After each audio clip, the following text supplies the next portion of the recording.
Now your story is about to take a little bit of a pivot, and it's kinda tricky, so let me explain.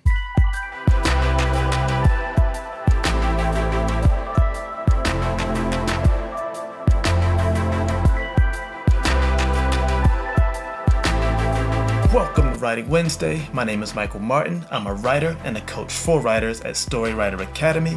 This is episode 8 of How to Write a Story Step by Step, titled The First Pinch Point. Not to be confused with the first plot point. We already covered that one. This is the first pinch point. This is the moment everything about the journey or the reading or viewing experience changes. Previously, we talked about how your character goes from an ordinary world to a special world. The pinch point is also a change, but in a different way. It's a smaller change and a more direct change. Because stories are about...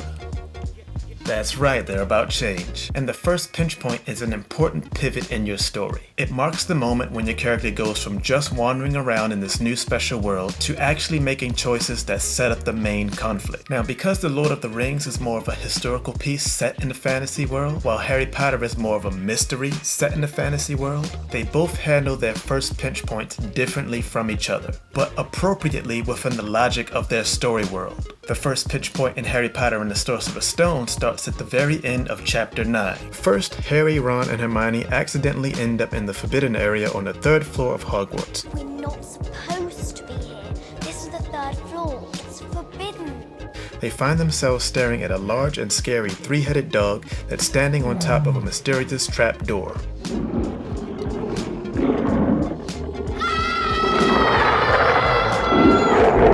Then later, Harry starts to notice that Professor Snape is limping and overhears Snape talking to Argus Filch about the fact that the 3-headed dog has attacked him, leaving a cut on his leg, which makes Harry even more suspicious of Snape. Before these key moments, the story was just about Harry learning to be a wizard at boarding school. But after these scenes, Harry and his friends spend the rest of the story immersed in the mystery of what is Snape's alleged evil scheme. The story pivots in this new direction. In the Fellowship of the Ring, it's not so much about the twists and turns and reveals in the story, because The Lord of the Rings isn't beholden to the conventions of a mystery. Instead, it's more simple. The first pinch point occurs at the Council of Elrond. It's exactly when Frodo heroically decides to take the One Ring to Mordor himself, though he doesn't know the way. I will take the ring to Mordor. This choice directly sets up the main conflict for the rest of the story. Before this moment, Frodo had no intentions of taking the ring beyond the prancing pony to meet Gandalf. And after he makes the decision to take the ring, he spends the rest of the story taking the ring to Mordor himself. In Black Panther, when the main villain, Killmonger, helps the minor antagonist Claw escape, T'Challa notices that Killmonger is wearing the ring of T'Challa's uncle Najubu.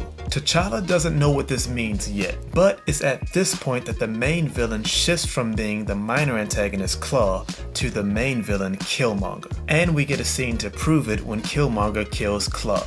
The story pivots. Larry Brooks, author of Storyfix, describes pinch points like this. Pinch points are an example, or a reminder, of the nature and implications of the antagonistic force, the magnitude of the hero's problem.